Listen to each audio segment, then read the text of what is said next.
Hello दोस्तों, स्वागत है आपका मेरे यूट्यूब चैनल परीक्षा प्लान में। तो कैसे हैं आप लोग? आई होप अच्छे होंगे। तो ये जो पेपर है ये 2021 वाला पेपर है और इसमें जो भी एसएसटी के क्वेश्चन हैं उनको सॉल्व करेंगे। जैसा कि आप लोगों को पता है कि एसएसटी के प्रीवियस ईयर के क्वेश्चन को मैं सॉल्व करवा रही हूँ। तो ये पेपर है जनवरी 2021 वाला। तो चलिए वीडियो को शुरू करते हैं। पहला प्रश्न है, भारत में शरद ऋतु के संबंध में कथन ए बी सी पर विचार कीजिए और सही विकल्प का चयन कीजिए। लिखा है, इस मौसम को दक्षिण पश्चिम मानसून के नाम से भी जाना जाता है। इस मौसम में पवन बंगाल की खाड़ी तथा अरब सागर से स्थल की ओर बहती हैं। यह मौसम मानसून के आने तथा आगे बढ़ने का मौसम है। तो चलिए देखते हैं कौन कौन से कथन इसमें सही हैं। तो इसमें लिखा है, इस मौसम को दक्षिण पश्चिम मानसून के नाम से जाना जाता है। गलत है। दक्षिण पश्चिम मानसून के नाम से ग्रीष्म ऋतु को जाना जाता है। शरद ऋतु को उत्तर पूर्व मानसून के नाम से जाना जाता है। दूसरे में लिखा है, इस मौसम में पवन बंगाल की खाड़ी तथा अरब सागर से स्थल की ओर चलती हैं। ये भी गलत है, क्योंकि शरद ऋतु में पवनें स्थल से समुद्र की ओर चलती हैं, इसलिए बी भी गलत है। सी में लिखा है, यह मौसम मानसून के आने तथा आगे बढ़ने का मौसम है। तो इस मौसम में मानसून कमज़ोर पड़ जाता है। शरद ऋतु में ग्रीष्म ऋतु मानसून के आने तथा आगे बढ़ने का मौसम होता है, इसलिए सी भी गलत है। ए बी सी तीनों ही गलत हैं। चौथा विकल्प इस प्रश्न का उत्तर है। अगला प्रश्न देखते हैं। लिखा है, निम्नलिखित में से कौन सी नदियाँ सुंदरबन डेल्टा का निर्माण करती हैं? पहला विकल्प है गंगा एवं ब्रह्मपुत्र, दूसरा है नर्मदा एवं तापी, तीसरा है महानदी एवं गोदावरी और चौथा है कृष्णा एवं कावेरी। तो सुंदरबन डेल्टा विश्व का सबसे बड़ा डेल्टा है जिसका निर्माण गंगा एवं ब्रह्मपुत्र नदियां मिलकर करती हैं। पहला विकल्प इसमें सही है। अगला प्रश्न देखते हैं। लिखा है, दिए गए लक्षणों ए और बी के आधार पर वायुमंडलीय परत की पहचान करें। अंतरिक्ष में प्रवेश करने वाले उल्कापिंड इस परत में आने पर जल जाते हैं। कथन बी में लिखा है, इस परत में बढ़ती ऊंचाई के साथ तापमान घटता है। तो अंतरिक्ष से प्रवेश करने वाले उल्कापिंड जो हैं वह मध्य मंडल में आकर जल जाते हैं और इस परत में ऊंचाई बढ़ने के साथ तापमान में कमी आती जाती है। तीसरा विकल्प इसमें सही है, मध्य मंडल यानी मीसोस्फीयर।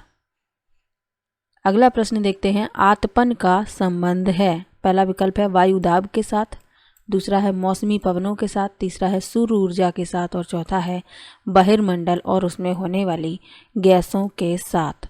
तो आतपन का मतलब होता है सूर्य तप और इसका संबंध सूर्य ऊर्जा के साथ होता है। तीसरा विकल्प इसमें सही है, सोलर एनर्जी। अगला प्रश्न है, मिलान करना है। इसमें लिखा है, उचित विकल्पों के साथ निम्नलिखित का मिलान कीजिए।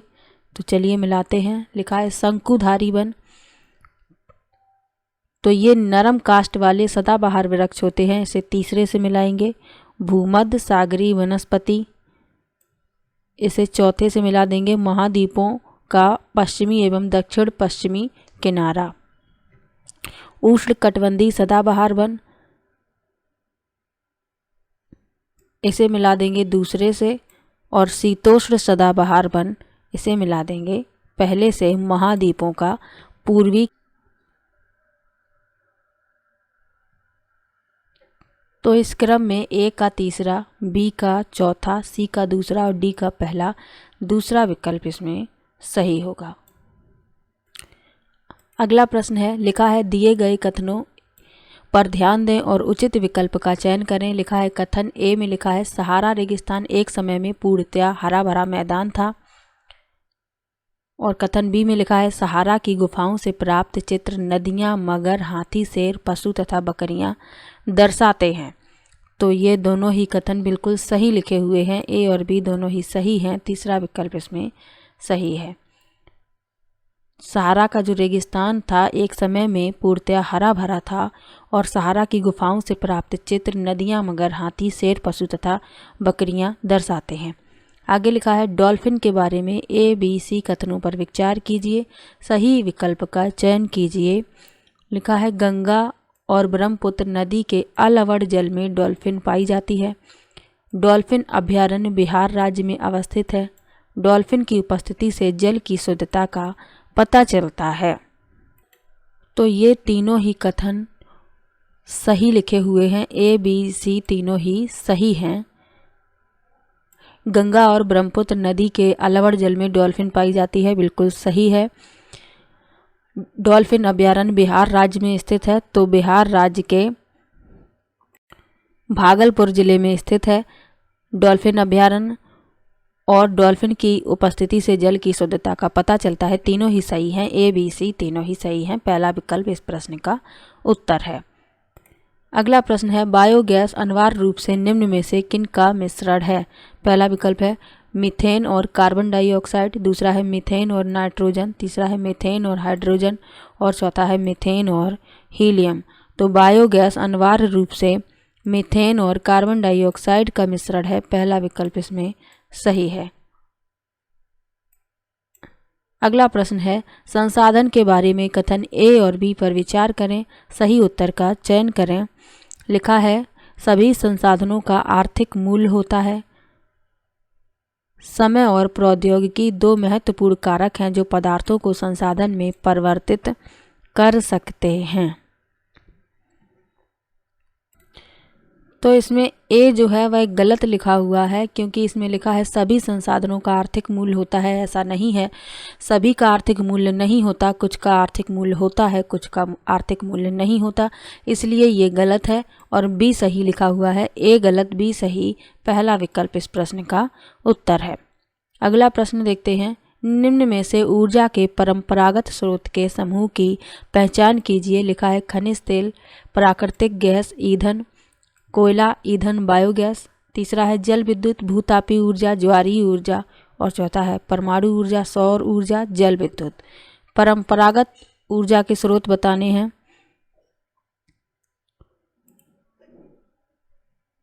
पहला विकल्प इस प्रश्न का उत्तर होगा खनिज तेल, प्राकृतिक गैस और ईंधन। ये ऊर्जा के परंपरागत स्रोत हैं। अगला प्रश्न देखते हैं। अगले प्रश्न में मिलान करना है, तो चलिए मिलाते हैं।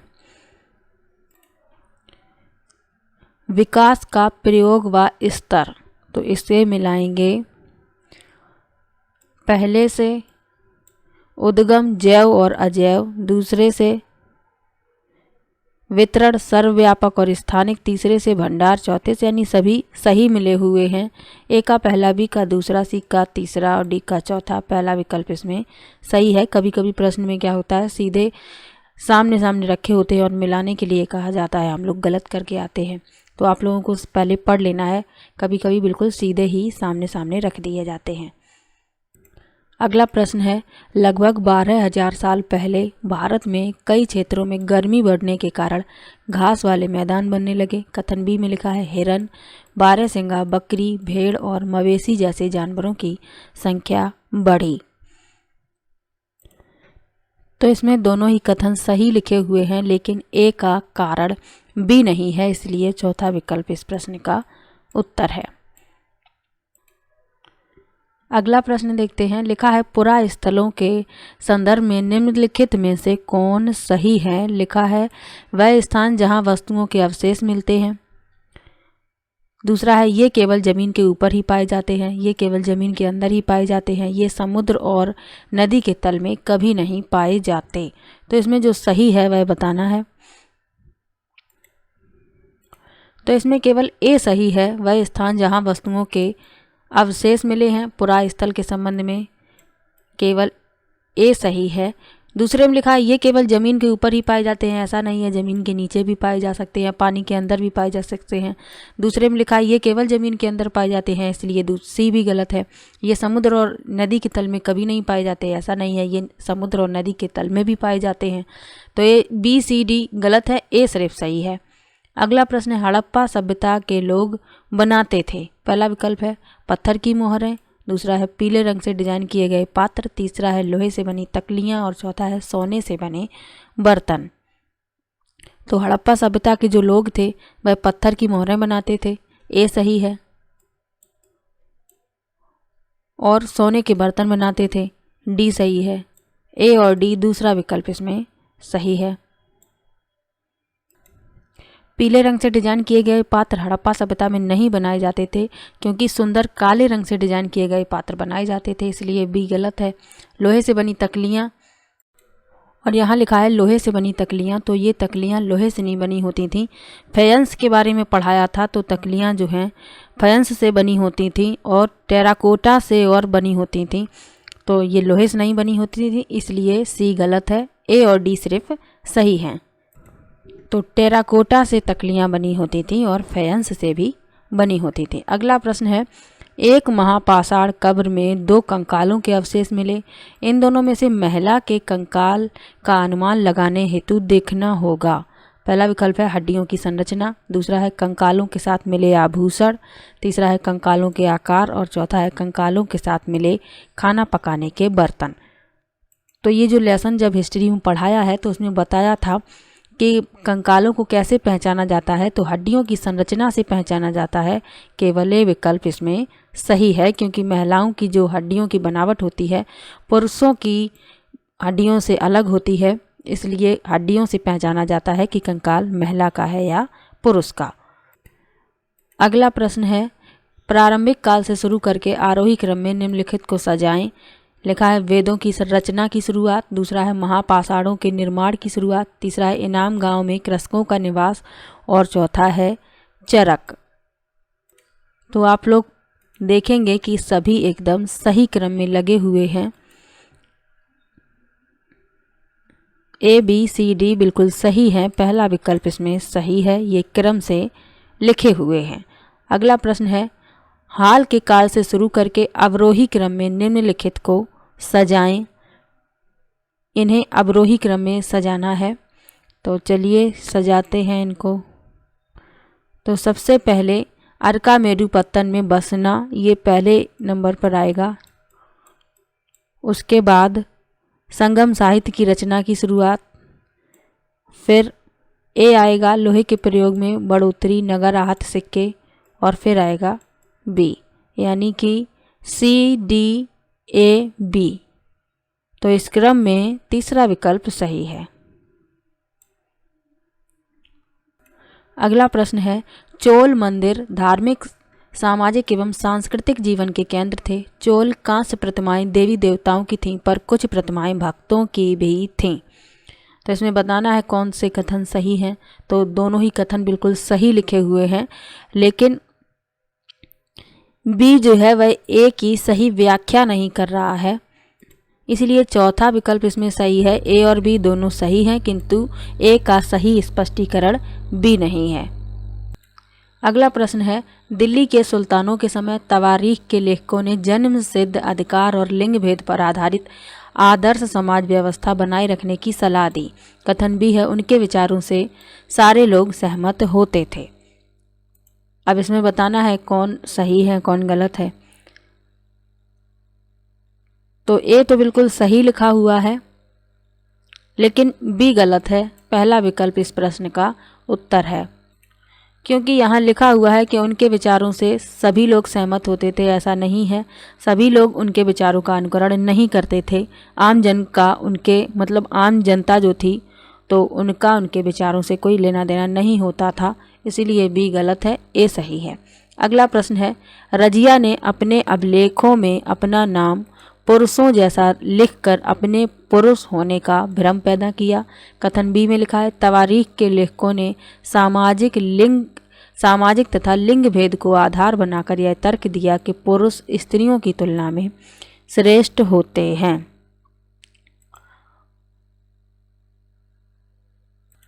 तो इसमें एक गलत लिखा हुआ है, रजिया ने अपने अभिलेखों में अपना नाम पुरुषों जैसा लिखकर अपने पुरुष होने का भ्रम पैदा किया, ये गलत है। बी सही है, इसमें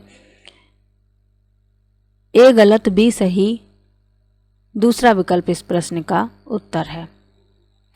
अगला प्रश्न है, अकबर जहांगीर और शाहजहां ने सुलह कुल सर्वत्र शांति के विचार को शासन का सिद्धांत बनाया। कथन बी में लिखा है, विभिन्न धर्मों से जुड़े हुए व्यक्तियों के साथ विचार विमर्श से अकबर की समझ बनी कि जो विद्वान धार्मिक रीति और मतान्धता पर बल देते हैं वे अक्सर कट्टर होते हैं। तो इसमें ए और बी दोनों ही सही हैं और ए का कारण भी बी है। तीसरा विकल्प इस प्रश्न का उत्तर है, यानी कारण भी सही लिखा हुआ है। कथन बी जो कारण है ए का। अगला प्रश्न है, दिल्ली के सुल्तानों और मुगलों के काल में श्रेणीबद्ध समाज ज़्यादा सरल हो गया। कथन बी है, जनजातीय समाज कई असमान वर्गों में विभाजित नहीं था। तो इसमें लिखा है दिल्ली के सुल्तानों और मुगलों के काल में श्रेणीबद्ध समाज ज़्यादा सरल हो गया, गलत लिखा हुआ है। और जनजातीय समाज कई असमान वर्गों में विभाजित नहीं था। तो जनजातीय समाज कई असमान वर्गों में विभाजित नहीं था, ये सही है। ए गलत किंतु बी सही, यानी कि दूसरा विकल्प इस प्रश्न का उत्तर है। अगला प्रश्न है, बहादुर शाह जफर ने मुखियाओं और शासकों को चिट्ठी लिखकर अंग्रेजों से लड़ने के लिए भारतीय राज्यों का एक संघ बनाने का आह्वान किया। कथन बी में लिखा है, बहादुर शाह जफर के 1857 के बगावत को अपना समर्थन देने के फैसले ने स्थिति रातों रात पीड़ित बगावतियों के पक्ष में बदल दी। तो दोनों ही कथन एकदम सही लिखे हुए हैं और बी ए की सही व्याख्या भी कर रहा है। तीसरा विकल्प इस प्रश्न का उत्तर है। बहादुर शाह जफर जो हैं ये अंतिम मुगल शासक थे, तो ये भी आप लोगों को याद रखें।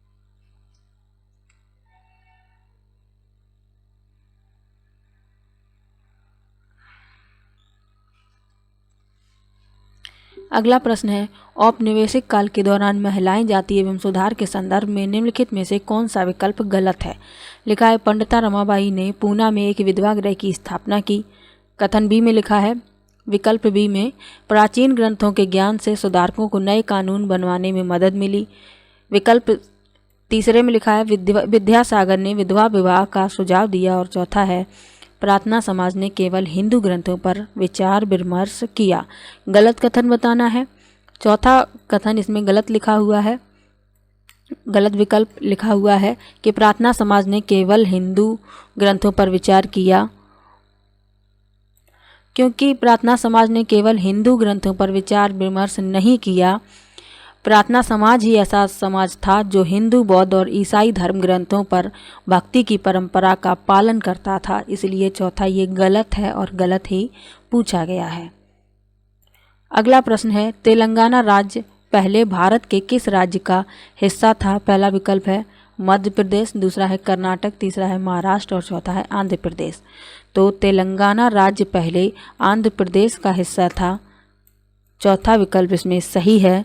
2 जून 2014 में आंध्र प्रदेश से विभाजित होकर तेलंगाना एक अलग राज्य बन गया, ये भी याद रखिएगा।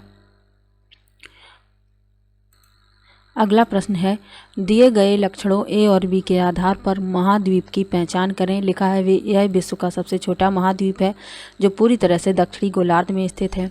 कथन बी में लिखा है, इसे द्वीपीय महाद्वीप भी कहा जाता है। तो सबसे छोटा महाद्वीप ऑस्ट्रेलिया महाद्वीप है। दूसरा विकल्प इस प्रश्न का उत्तर है। सबसे बड़ा महाद्वीप कौन सा है, तो सबसे बड़ा महाद्वीप है एशिया महाद्वीप और भारत एशिया महाद्वीप में ही स्थित है, ये भी याद रखिएगा। अगला प्रश्न है, सौर मंडल में हम जैसे जैसे सूर्य से दूर जाते हैं। पहला विकल्प है ग्रहों द्वारा सूर्य के चारों ओर एक परिक्रमण करने की अवधि बढ़ती जाती है। ग्रहों द्वारा सूर्य के चारों ओर एक परिक्रमण करने की अवधि घटती जाती है। ग्रहों का आकार क्रमशः घटता जाता है। और चौथा है, सूर्य के बहुत नज़दीक के ग्रह गैस और तरल पदार्थों से बने होते हैं और सूर्य से बहुत दूर स्थित ग्रह चट्टानों से बने होते हैं। तो सौर मंडल में ये सूर्य है।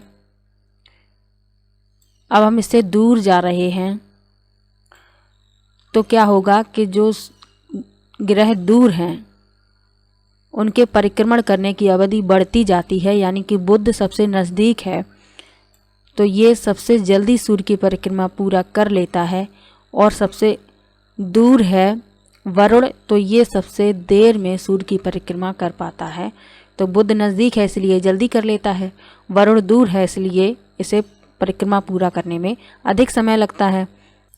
पहला विकल्प इस प्रश्न का उत्तर है कि ग्रहों द्वारा सूर्य के चारों ओर एक परिक्रमण करने की अवधि बढ़ती जाती है जैसे जैसे हम सूर्य से दूर जाते हैं। अगला प्रश्न है, कल्पना करें यदि पृथ्वी अपने कक्षीय समतल की ओर नहीं झुकी होती तो? पहला विकल्प है प्रदीप्त वृत्त और देशांतर रेखाएं एक दूसरे से मिल जाती। दूसरा है प्रदीप्त वृत्त और अक्षांश रेखाएं एक दूसरे से मिल जाती। तीसरा है किसी क्षेत्र विशेष में कोई मौसमी परिवर्तन नहीं होता। और चौथा विकल्प है किसी क्षेत्र विशेष में ज़्यादा मौसमी परिवर्तन होता। तो इसमें ए सही है, प्रदीप्त वृत्त और देशांतर रेखाएं एक दूसरे से मिल जाती और किसी विशेष क्षेत्र में कोई मौसमी परिवर्तन नहीं होता। ए और सी यानी कि पहला विकल्प इस प्रश्न का उत्तर है। अगला प्रश्न है, भारत में ग्राम पंचायत कितने वर्षों के कार्यकाल के लिए चुना जाता है? यानी कि प्रश्न जो है थोड़ा भाषा इसकी अलग तरीके से लिखी हुई है। प्रश्न ये होगा कि भारत में ग्राम पंचायत का चुनाव कितने वर्षों के लिए किया जाता है? पहला विकल्प है 5, दूसरा है 6, तीसरा है 4 और चौथा है 3। तो ग्राम पंचायत का चुनाव 5 वर्षों के लिए किया जाता है। पहला विकल्प इस प्रश्न का उत्तर है। अगला प्रश्न है, पुलिस थाने के प्रभारी का पद नाम क्या है? पहला विकल्प है स्टेशन हाउस अफसर, दूसरा है पुलिस अधीक्षक, तीसरा है अफसर ऑन स्पेशल ड्यूटी और चौथा है होम इंस्पेक्टर। तो पुलिस थाने के प्रभारी का पद नाम होता है स्टेशन हाउस अफसर। पहला विकल्प इस प्रश्न का उत्तर है। अगला प्रश्न है, हिंदू उत्तराधिकार अधिनियम में लाए गए 2005 के संशोधन में निम्नलिखित में से क्या मुहैया करवाया? पहला विकल्प है अल्पसंख्यक समुदायों का धार्मिक विद्यालय खोलने का अधिकार। दूसरा है महिलाओं का पारिवारिक संपत्ति में बराबर हिस्सेदारी का अधिकार। तीसरा है हिंदू समुदाय का विवाह संबंधी विशिष्ट कानून का अधिकार और चौथा है पुरुषों का तलाक के बाद मुआवजा देने की जिम्मेदारी से सुरक्षा का अधिकार।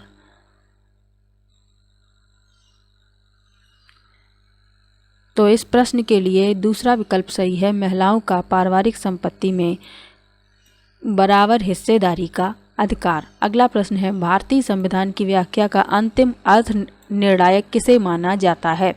पहला विकल्प है भारत के राष्ट्रपति, दूसरा विकल्प है संसद, तीसरा है न्यायपालिका और चौथा है अटॉर्नी जनरल। तो संविधान की व्याख्या का अंतिम अर्थ निर्णायक न्यायपालिका को माना जाता है। तीसरा विकल्प इसमें सही है। अगला प्रश्न है, अत्याचार निवारण अधिनियम 1989 को निम्नलिखित में से कौन से समुदाय को न्याय दिलाने के लिए पारित किया गया था? पहला विकल्प है दलित और अल्पसंख्यक, दूसरा है अल्पसंख्यक एवं आदिवासी, तीसरा है आदिवासी एवं दलित और चौथा है केवल अल्पसंख्यक।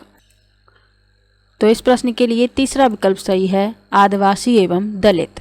तो आप लोगों को याद रखना है, अत्याचार निवारण अधिनियम 1989 जो है वह आदिवासी एवं दलितों को न्याय दिलाने के लिए पारित किया गया था। अगला प्रश्न है, ऐसी राजनीतिक व्यवस्था जिसमें एक से ज़्यादा स्तर की सरकार हो उसे कहा जाता है? पहला विकल्प है धर्मनिरपेक्ष, दूसरा है उदारवादी, तीसरा है गणतंत्रात्मक और चौथा है संघवाद। तो ऐसी राजनीतिक व्यवस्था जिसमें एक से ज़्यादा स्तर की सरकार हो उसे संघवाद कहा जाता है। चौथा विकल्प इसमें सही है, फेडरल। अगला प्रश्न है, निम्नलिखित में से कौन सी नीति सामाजिक न्याय को प्रोत्साहित करती है? पहला कथन है सरकारी नौकरियों में सूचीगत दलित जाति के उम्मीदवार को आरक्षण देना, दूसरा है न्यूनतम मेहनताना कानून पारित करना। तो सामाजिक न्याय को प्रोत्साहित करती है, दोनों ही कथन सही लिखे हुए हैं। तीसरा विकल्प इस प्रश्न का उत्तर है, ए और बी दोनों। अगला प्रश्न है, लिखा है तवा बांध क्षेत्र के स्थानीय लोग 1990 के दशक में अपने जीवन यापन से जुड़े कौन से अधिकार के लिए संगठित हुए थे? पहला विकल्प है खेती करने का अधिकार, दूसरा है मछली पकड़ने का अधिकार, तीसरा है उद्यान कृषि का अधिकार और चौथा है व्यावसायिक वन पालन का अधिकार। तो तवा बांध क्षेत्र के स्थानीय लोग 1990 के दशक में अपने जीवन यापन से जुड़े मछली पकड़ने के अधिकार के लिए संगठित हुए थे। दूसरा विकल्प इसमें सही है।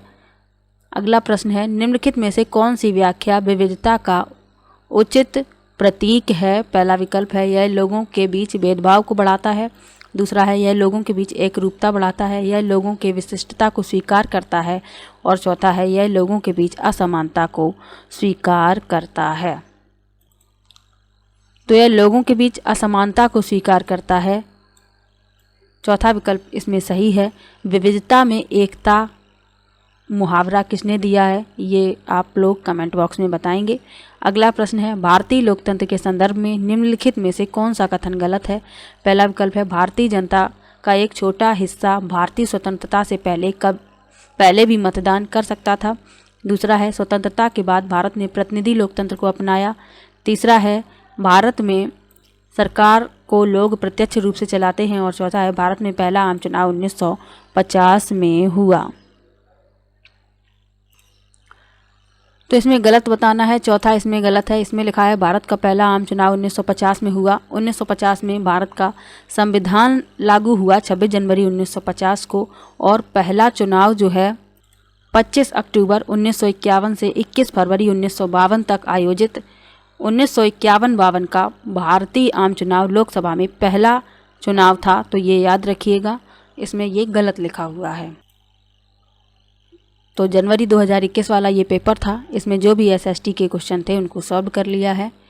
यदि आपको किसी भी प्रश्न में डाउट हो तो कृपया कमेंट बॉक्स में ज़रूर लिखिएगा। मिलते हैं नेक्स्ट वीडियो में। तो वीडियो कैसा लगा कमेंट बॉक्स में ज़रूर बताइएगा। वीडियो को लाइक कीजिए, शेयर कीजिए और चैनल को सब्सक्राइब कर लीजिए। मिलते हैं नेक्स्ट वीडियो में, तब तक के लिए बाय बाय।